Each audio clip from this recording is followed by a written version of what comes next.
got today?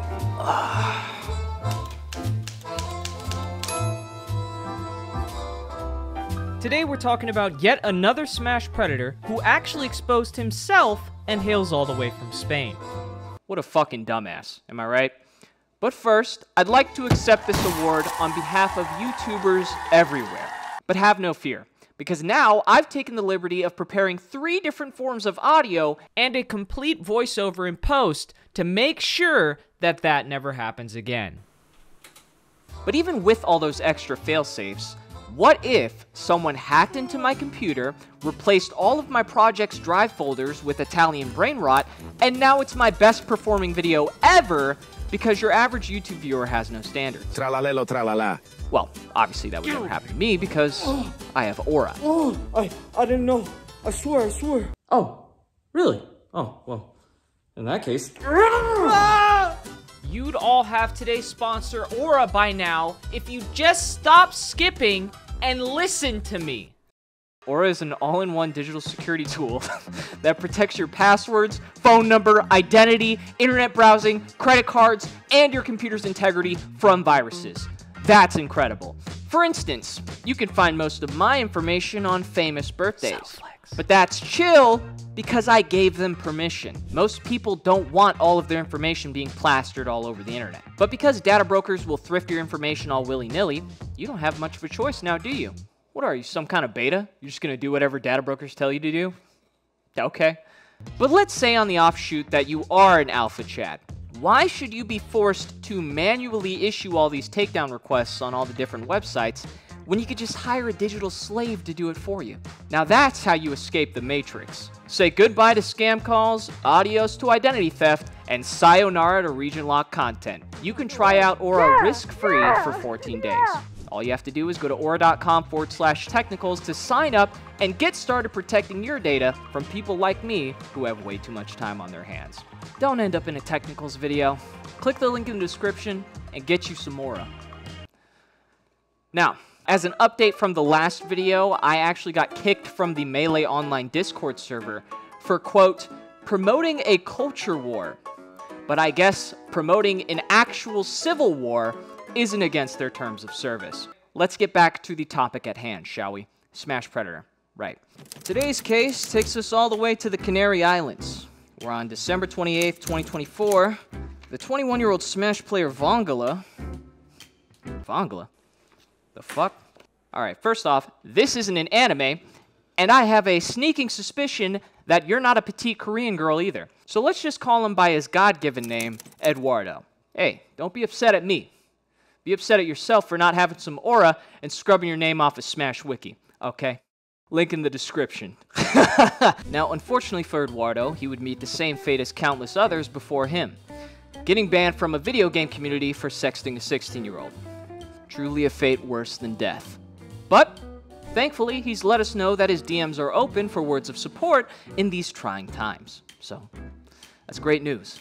You know, normally I wouldn't waste my time on your run-of-the-mill scumbag, but if you're gonna block me on Twitter, you might as well put up a big-ass sign that says, please talk about my situation.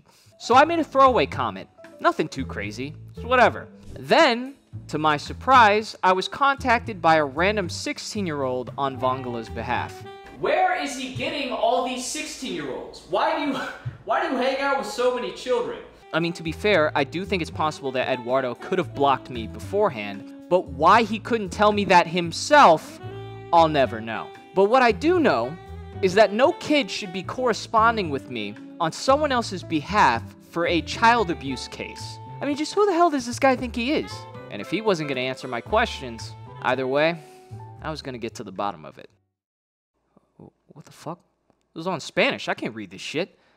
Hey, Johnson. Johnson, come in here, will ya? I need you to translate something real quick. You want a coffee?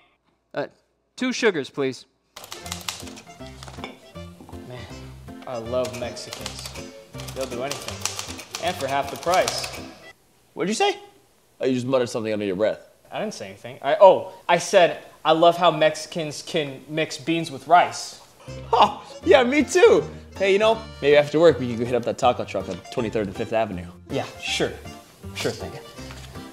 Whew. For a a second there, I thought I was gonna have to give him a raise. Hey boss, can I have a...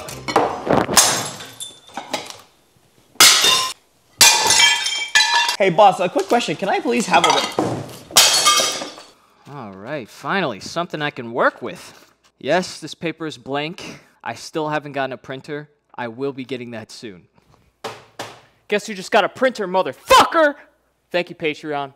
Love you guys. It looks like Eduardo posted this document to get ahead of the allegations because prominent Smash players like FaZe Spargo, FaZe Up, started wising up to his underage escapades. The major claims that he contests are malicious intent, coercion, and grooming. Of course, he begins to illustrate his innocence right off the bat by publicizing screenshots of him initiating the relationship by confessing his feelings for her, acknowledging that she's just a rebound from his ex, which is always a great start, and how he started talking to her only because he found out that she was a victim of an assault.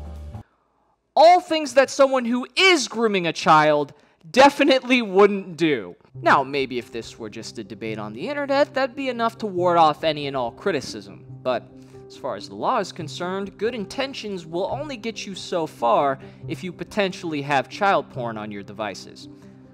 Tell me, Eduardo, what did you do with this girl between December 28th and February 4th? You claim that it was a pure e-dating relationship, but you also admit to having met her in person during March, had non-sexual intimacy that was awkward, so you stopped.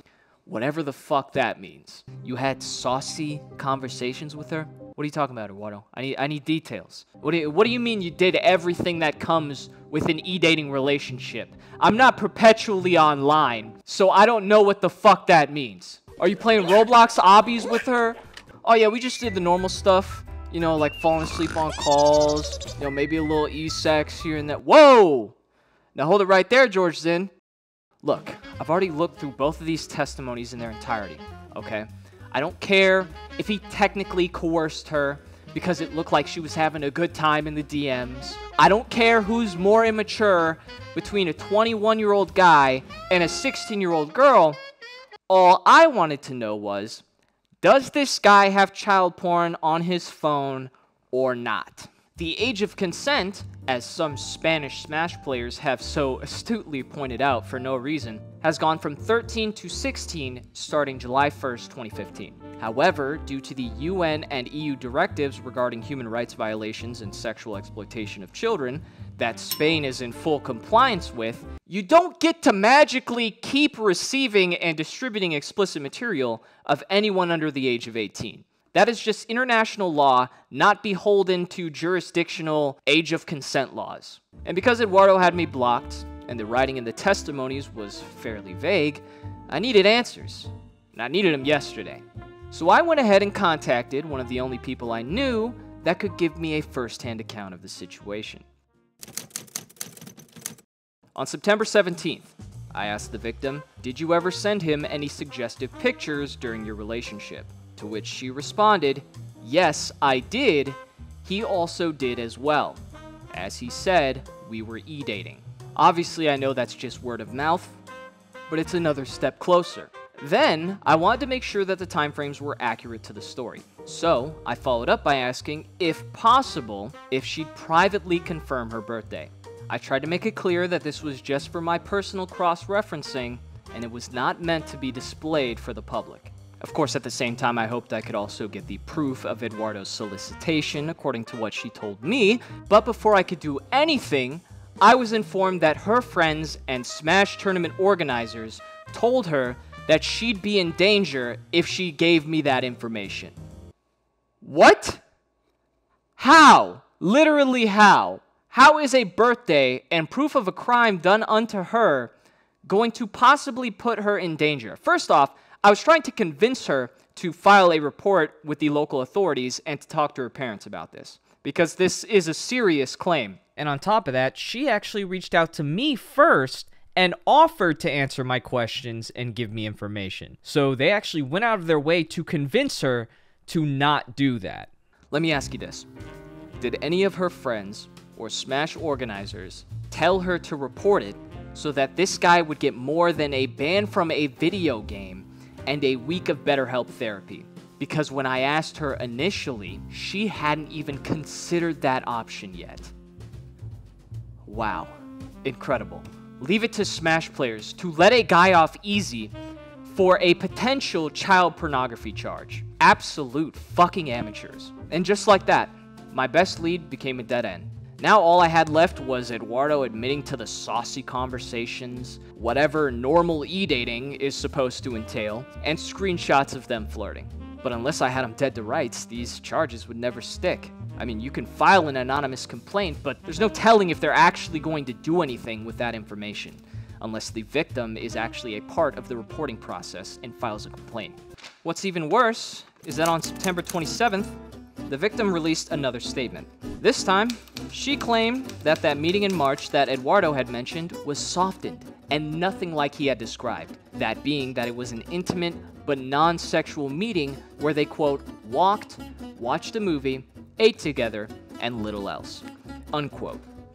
Now, if we think back to the other part of this story, where Eduardo initiated conversations with this girl after learning that she was a victim of an assault, therefore abusing that goodwill in the situation to get some kind of gratification out of it, and now he's in the same situation, yet in person, but I'm supposed to believe nothing happened.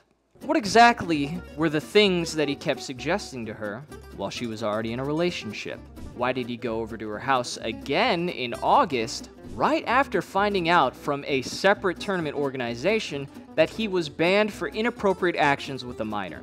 Why would Eduardo need to do damage control and lie about their relationship being platonic the first week into dating if he wasn't doing anything wrong? Well, we already know the answer to that one, don't we? Eduardo knew that he was in the wrong, but he staked his defense on good intentions. The victim was a rebound for his ex, and he sought to fill that void with the same intimacy that he'd grown all too familiar with. But in doing so, he recklessly rushed into the arms of a vulnerable girl who he claimed to be protecting. Instead, all he did was get his rocks off. Boy, if I had a nickel for every time I heard that story, they'd be calling me Tech Nichols. September 26, Eduardo finally comes clean. Well, not about everything, otherwise I wouldn't be here and he'd already be in jail. He admits to the harm his actions caused, the usual time for reflection spiel, accepts any sanctions from competition in the near future, and was even kind enough to leave in a possibility of a second chance. Wow. Sorry to break it to you, Eduardo, but you're lucky if the police don't bust down your door and seize all your devices. A fall from Sakurai's good graces, fuck! A fall from Sakurai's good graces should be the least of your worries. And to be honest with you, I don't believe you for a second. I got plenty of questions left for you, bud. And around here, we call that probable cause. And you know what that means, Eduardo? That means I can start bringing out the dogs. And now that I got a whiff, I don't think you'll have to worry about playing Smash for a good while. Sorry, bud.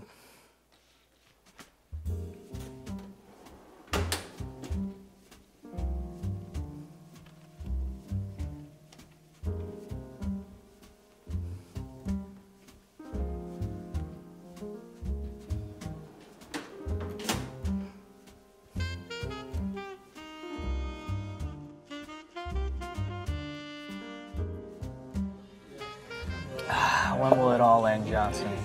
Every day at 5 p.m., I guess. Hey, you know what? You're a good kid. You good? Look, can I ask you a favor, Johnson? Sure thing. What is it? Can you cover all this and ask the viewers to like, comment, and subscribe? Oh. Isn't that usually your thing? What the fuck is this poop water? Look, I'm gonna be honest with you, I forgot my wallet at home, and unless these guys take PayPal and you start e-begging, we're both gonna be up Diddy Creek without a paddle. Do you want that? I don't want that. No, dude, you think I'm Kai Cenat? You think I'm gonna start a begathon? I wanna be like Mr. Beast. You're not Mr. Beast. I pay your checks, so if you pay this, it's like you're paying me with my money. Okay, the logic makes sense, but you're the boss. You invited me out to get food and drink. I didn't even eat any of this. This is all you. Look at this. You left me one measly French fry. I'm gonna fuck you up. Okay. going to assault you. Okay, so you're gonna assault your employee. Okay, I see how it is. Yeah, I'm gonna do that. I'm gonna fuck you up right Okay, now, well, I'm gonna Johnson. take you to the police because honestly, you're a piece of shit, and you call me Mexican every day, and I'm not even fucking Mexican. Okay? Pay like a Mexican? Okay, that's fair. You do pay me like a Mexican. I saw the files. You didn't organize a damn thing. No, I didn't. You had all morning. I don't care. What were you doing? I All you had to do was grab coffee and then come back. was watching the Face Subathon. I got a little distracted. The Face Subathon, we're in like the 60s or 70s at some point. How are you watching a live stream? We don't even have that technology. How do you even know what a live stream is if we don't have that technology? I don't. Ask them. I don't. Who are you talking to? All right.